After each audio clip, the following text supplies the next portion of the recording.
We are back with another episode of Beers in the Shed, and this one is a cracker. I reckon it's going to ring home for a lot of you guys. Have you ever bought or sold a four-wheel drive and regretted it? Do you love the one you're with, or maybe it's time to upgrade, or maybe you're holding on to an absolute gem that's going to be worth a stack more money down the track? I'd really have to get a great deal before I try and sell something like that to get into an unknown. Is a false economy in the sense that you're not doing it to save money. If I want to do more touring, that vehicle is not going to cut it. So, you know, the best thing I could have done was, you know, getting that 60 series, which was next size up. It's a good topic, like you said, Jocko, and I think the folks are going to love it, mate. Why don't you start first, Jock? Have you ever regretted selling a four-wheel drive? 'Cause I don't think you've sold any. Well, first things first, too, I'm just going to crack a cold 4X here, mate. Hang on. Yeah. Oh, there we go. We're on. Now, I am probably an outlier because I still drive my first car. It's my daily driver still. But I've definitely bought and sold plenty of four-wheel drives over the years for fun, you know, doing these trips and things, and there's been a few there that I've regretted. The Parenti is, you know, like that thing I love so thing. Much. But yeah. And we sold it for a good cause. So I'm grateful of why it went and the money we got for it and raising the money for young veterans, and that's awesome. But I loved that vehicle so much. I was actually real sad to see it go. So that's probably the only vehicle in probably 10 years of doing this now, mate, that I actually regret. The rest I wasn't too bothered by.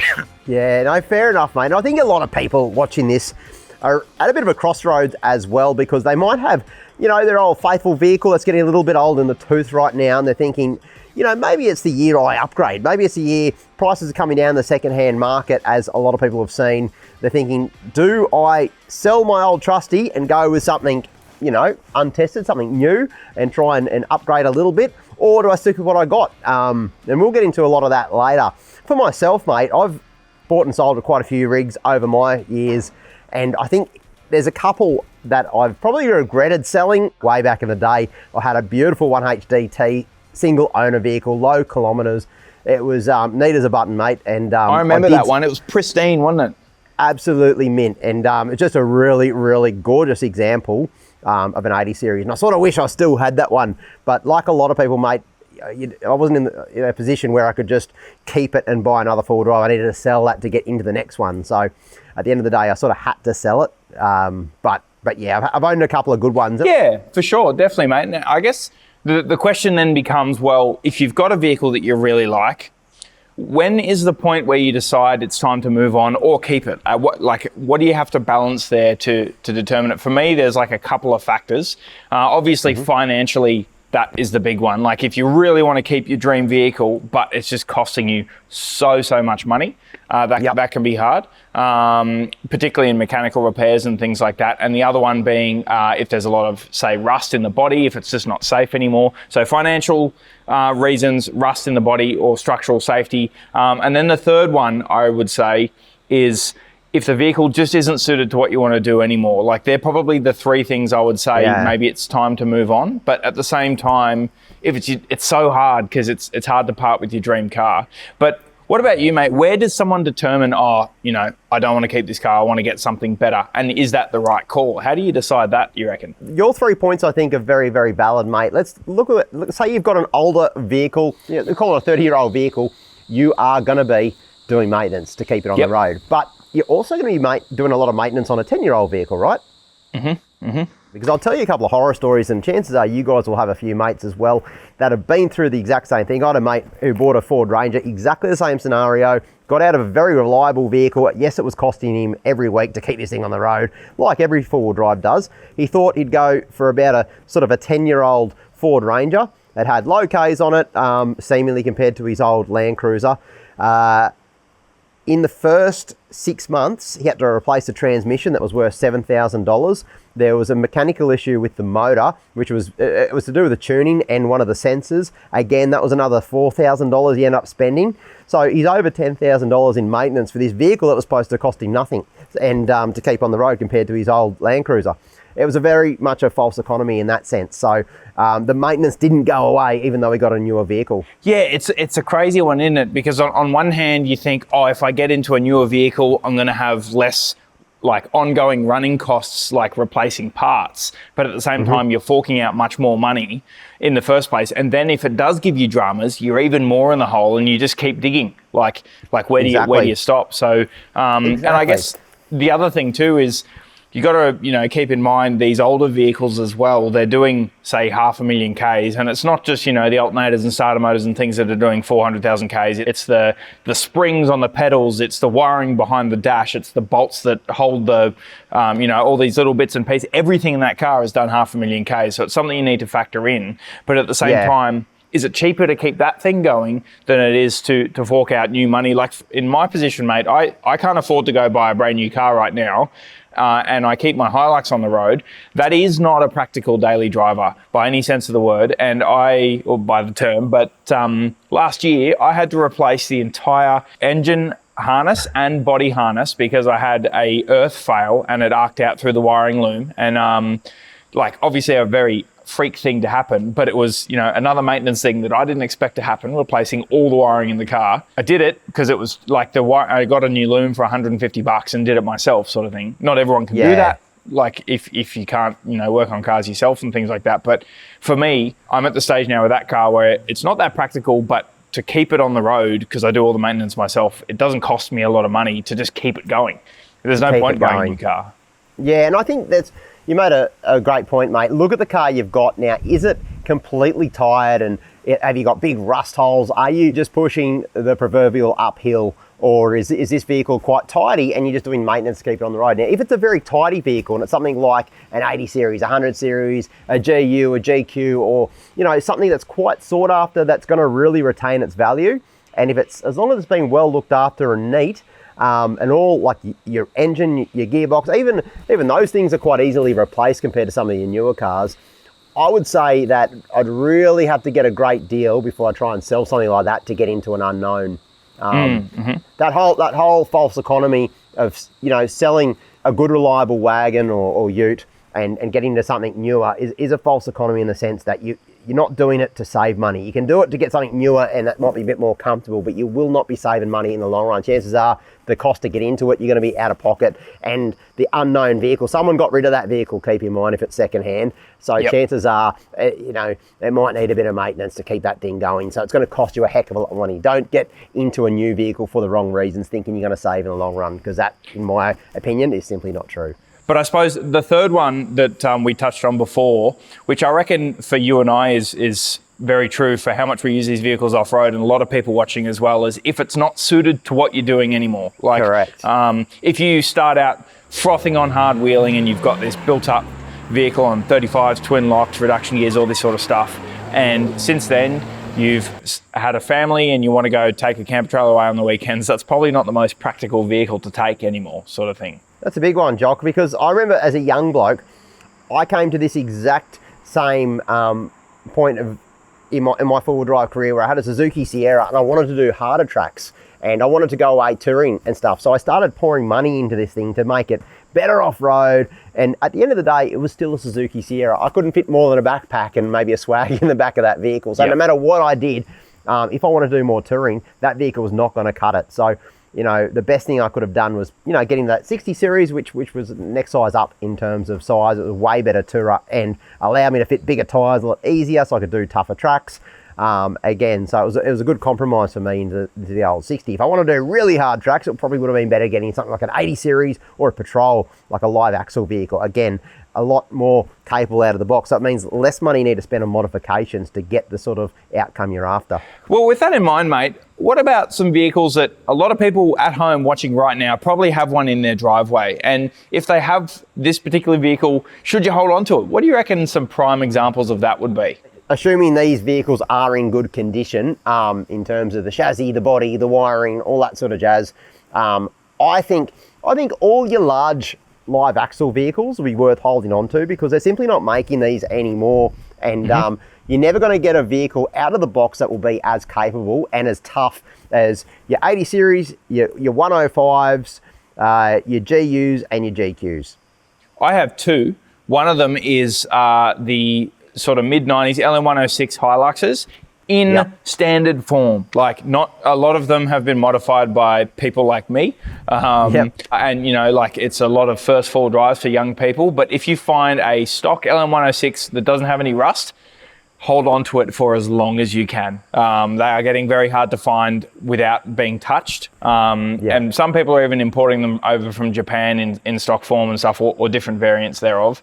That I reckon if you had a stock one of them, that would be really cool to get on the road. And the good thing is, because they're so slow, you won't want to drive it that much anyway. So yeah, it's absolutely fair, mate. I'll probably add to what I said about the GUs, the GQs, the 80s, the 105s, even your 100 series. Look in particular at the engine and the engine combos that you'll have in these vehicles. That's what's going to be worth money down the track. Now, so you're sought after torquey little diesels like your 1HD FTs, your FTEs, your TD42s, especially those intercooled ones made in the TIs and stuff like that. Those things are going to hold their money, something shocking. So in the next sort of 10 years, you're not going to lose any money on that vehicle. In fact, you'll probably make money. I'm not going to say it's going to be like a classic old muscle car, but the simple fact is they're not making a lot of these vehicles anymore. Anything that's sort of equivalent to that. So they're going to be worth a lot, as there's not many left. A lot will be rusted, running to the ground, overly modified. And those examples out there that are still relatively stock and clean are going to command an absolute premium.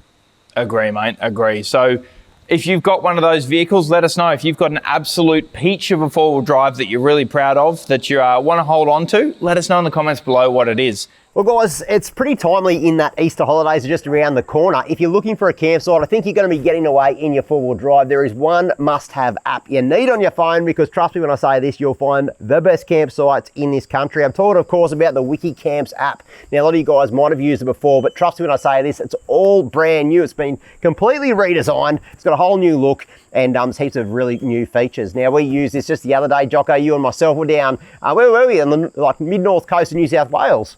Yeah, mate, it's pretty crazy. An area we've been to heaps before, and we found a new campsite that was spectacular. I didn't even know it was there.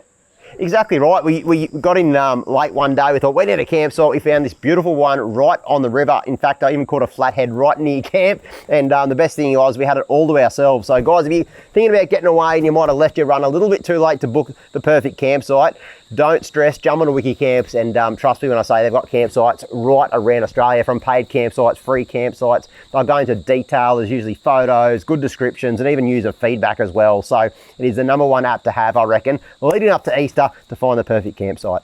Yeah, big time, mate. With Easter coming up, that is the time to get yourself away and get yourself on the app, check out some cracking campsites, and then go camping after that. This exact vehicle could be yours. You see, Marta Cars for Cancer are giving you the chance to win this brand new Toyota LandCruiser Prado Kakadu, as well as this Essential Caravans Cruiser, plus $220,000 of cashable gold bullion. Now that brings the first prize to over $430,000, all for just $30. And just imagine what you could do with that much cashable gold bullion. I mean, you could kit this thing out to your heart's desire with everything that opens and shuts. And how about this van? It's got a full-size queen bed, it's got a massive lounge area, full kitchen, not to mention 2 bunk beds down the back. You could see the whole of Australia in style and comfort. And best of all, every ticket sold goes into important research and patient care at Marta. So make sure you get your tickets in before May 13, unless of course it does sell out sooner. That's just how popular these lotteries really are.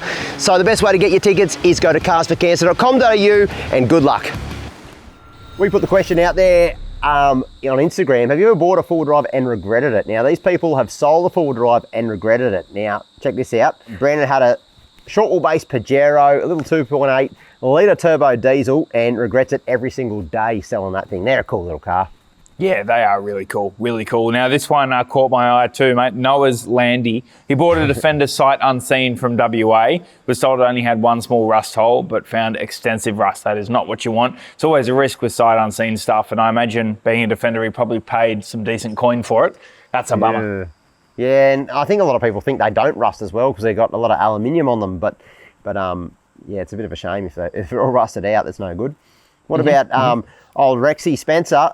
His dad used to have a HJ47, just like the old farm truck. And he sold it again, still talks about it every single day. I know every single person's ever sold a 40 series, mate, regrets it. Especially, they probably got rid of it way too cheap back in the day. I got one here, mate, from Talia Rundle. So she had a 2014 Ford Ranger.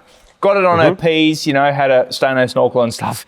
She's even said that it sounded like a pigeon was stuck in it, so it probably did this when she accelerated, but had to sell it, unfortunately, and was very upset. But then a little while later, found it in a small town in Victoria, and still saw it still going. So I guess it's nice. Obviously, it sucks that she had to sell it for those reasons that she did, but at least seeing that it's still running and still being looked after would be a nice way to remind yourself of all the good times you had in it. Yeah, absolutely, mate. Here's another story that's come in from Jaden. Actually bought a 2011 Hilux, mate. It's a bloke after your own taste. Anyway, bone stock, low kilometres, even had fresh paint. So you could imagine the thing looked absolutely mint. But, that's where I guess it looked absolutely mint on the surface, but underneath wasn't as good. A few weeks later after he bought it, the paint started to flake off it. Obviously, they'd done a bit of a bodgy job on it. The whole chassis was rusted underneath. And, he had all these huge aspirations of doing up, but unfortunately, it was completely buggered. So he had to sell it for way less than he bought it, and completely lost on that. I think heaps of people got stories like that, mate, buying something especially sight unseen, and you think it looks good, and then you start to learn the real gremlins behind it. Yeah, you're not wrong, mate. And do a revs check. I can't suggest that enough, mate. A lot of people will try and skimp on the $30 to do a revs check. Someone I know, I won't mention any names, but he's my brother, Mitch, bought a Toyota. He bought a Toyota Hilux as well. You just reminded me, it was like about it was one of those N70s, a single cab, and it was a repaired write-off. So yeah, right. Yeah. He didn't know about that until it was a bit too late, and luckily got rid of that vehicle before he put too much time and effort into it. But yeah, it had heaps of water damage, and it was very evident after he got it. He got it at a great price, as you usually do with those sort of vehicles. You think this is too good to be true. Yeah, and it was. It really was. Well, what about you guys at home? Have you ever bought or sold a 4-drive, or maybe even you've kept one and then ended up regretting it? Let us know in the comments below. Really keen to hear about it. I'm sure, mate, there would be lots of stories of people who've regretted selling their dream vehicle, or they've bought one that they're really regretting as well. So let us know. Well, mate, next up is my favourite section because it means I can scour Grays.com for some cracking buys. Of course, it is the Grays top buys of the week.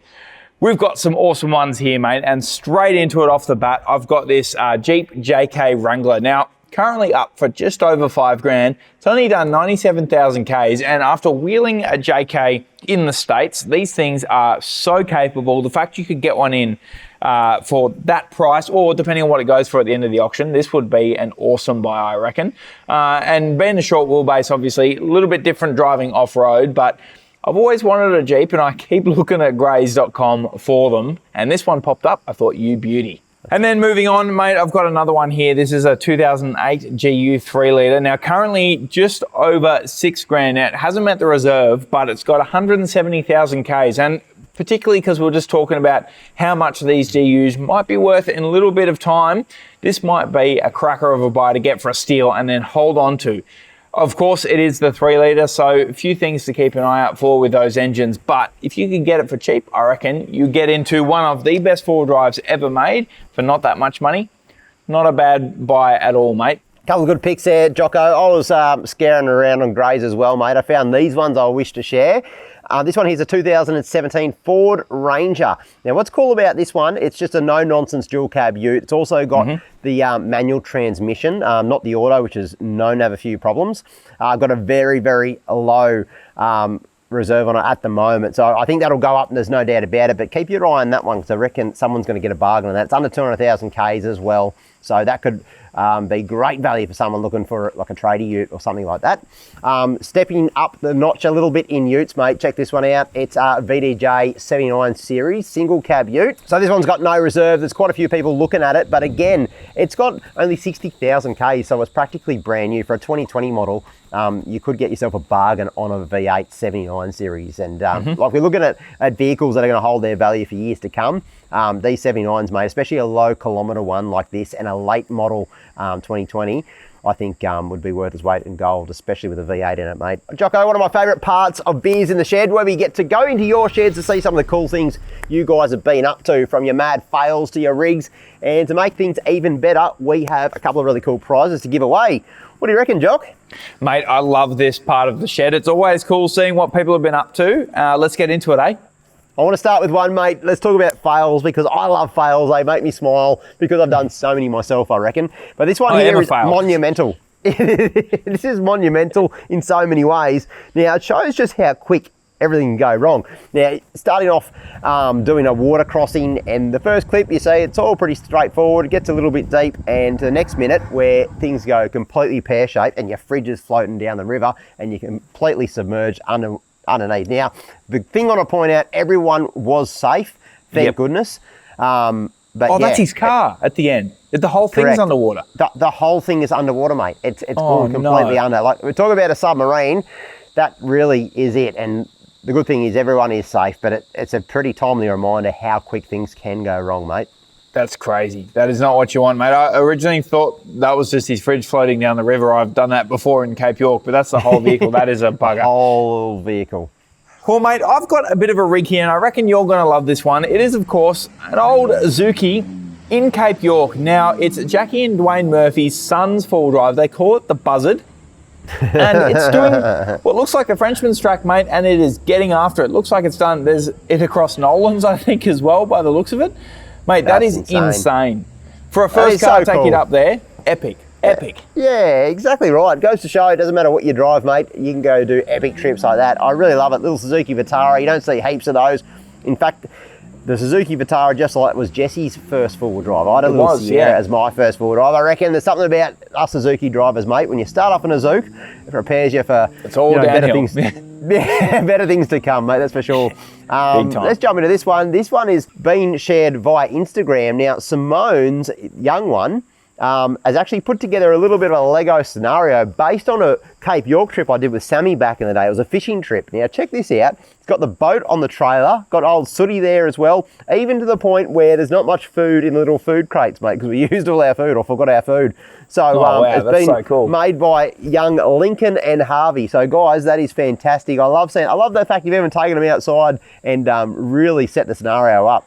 But that's awesome. You can tell he's modelled it after Sammy, because that little Sammy figure's got no fish. He hasn't caught any. So that's good. Exactly right, mate. Exactly right. So well done, Lincoln and Harvey. And kids, make sure if you are making some cool Lego things out there, let your parents know so they can get in touch with us. I love seeing when the kids put a lot of effort in, mate. It's really cool to see. Right, we need to pick up, Jocko, the best rig or a fail to give a 4X merch pack to. Now, these 4X merch packs are pretty cool. What do you reckon, mate? The fail or the rig? I've got something in mind. What are you thinking? It's a tough one, mate. It's a tough one because I just reckon you can't go past taking a little old Zook to Cape York, and the fact that that's Jackie and Dwayne's son's first four-wheel drive, that's pretty epic. That earns a 4X merch pack, in my opinion, mate. Yeah, absolutely. We've got to give it to the Buzzard, mate. Give it to the Buzzard. Yeah, mate, the Buzzard is getting a 4X merch pack. That is epic, and plenty more adventures to come in that mighty little Zook, mate. If it's been to Cape York, it'll go anywhere. So, of course, if you guys want to enter your Lego creations, or you've got a rig or a fail that you want to share, the best way to get it through is use the hashtag 4Drive247fails, 4Drive247rigs, and 4Drive247kids on Instagram, TikTok, or you can share it on our official Facebook group, mate. That's the best way to get in. You could get a 4X merch pack, just like Jackie and Dwayne's son and the Buzzard have now. Yeah, absolutely, mate. That's a lot of people do ask, how do you get your stuff on Beers the Shed? That is the way to do it, guys. Now, Jocko, I want to share something that's of high importance, mate. I think we're going to have to wrap this one up. My 4X goal is getting dangerously empty. In fact, it's fully empty. And that's probably all we've got time for today anyway. I just want to thank you guys for tuning in, of course. And what I want to do is just put it out there, mate. A lot of you guys probably obviously following us on YouTube, but of course we have our TikTok, we've got our Facebook, and also our Instagram accounts. Now, you should join all of them because together you get to make sure you don't miss out on any of the action. So make sure you check us out on all platforms. And if you haven't subscribed yet, please do us a favour and hit the little subscribe button. It makes such a difference to us, mate, and allows us to put the best content out for free as well. And of course, guys, we've got some really exciting things coming up really soon. Jocko and I are just on an adventure down the mid-north coast of New South Wales, which he alluded to before. We also went and tackled some of the toughest tracks I've ever attempted, one of Jocko's favourites. New campsites, new tracks you haven't seen yet, and trust me when I say there's plenty of action. Old Sooty with its a brand new look certainly got put to the test. That was a crack of a trip, Jocko. I can't wait to share that one with everyone. Yeah, mate, and plenty more exciting stuff to come, so make sure you keep an eye out on all our social media pages, mate. with that, I'm going to grab myself another cold 4X and get back into working on the Red Dog, eh? I'll catch you next time. Cheers, Jocko. It's been a pleasure as always, mate. Cheers, mate.